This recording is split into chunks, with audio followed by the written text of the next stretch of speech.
3 بود یا 4 با وای کردم یک بودو که نیزویست قطعی هم اومد و یک اوچجیان گفته تلفن همین قطعی قطع شد.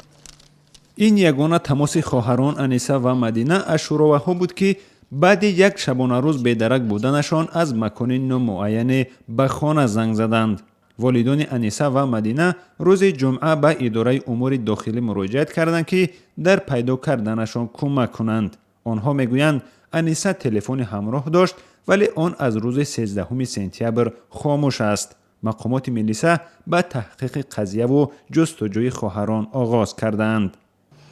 بعد از من کل برآمدنم دخترچه دیگری من گفت از کالونی ما که من نمیرم مکتب پول کتاب ندارم من کتاب میپرسن گفته نمیرم.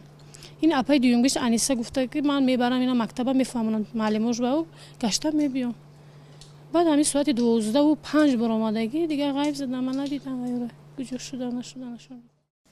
انیسه و مدینه که یکی 16 و دیگر 13 سال دارد روز 12 سپتامبر در شهر دوشنبه بیدرک شدند. انیسه بعد از ختم صنف نهم از ادامه تحصیل دست کشیده است.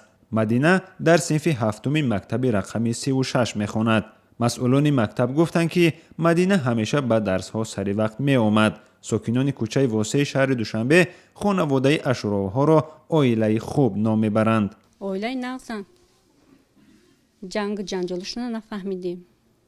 بین همدیگریشون هم چقدر نغز رفتار میکردن. به همسایه هم نغز بودن، در عائله خودشون هم نغز بودن. انیسه و مدینه دختران دوم و سوم خانواده بوده، دو خواهر و یک برادر دارند. خاصیت محتاج و کارمند تیپ و پدر خانواده سفر اشرو افسری مستعفی است. نزدیکان دختران گم شده از مردم خواهش دارند تا برای پیدا کردن دخترانشان کمک کنند. مقامات تاجیکستان درباره ناپدید شدن نورسان و نابالغان اطلاع نمیدهند و آخرین آمارشان از سال 2013 است. در آن سال به گفته مقامات میان 232 نورس و نابالغ گم شده 227 نفر را پیدا کرده به نزدیکانشان برگرداندند. شادمان یتیم، مولا رجب یوسفی، آزادی، دوشنبه.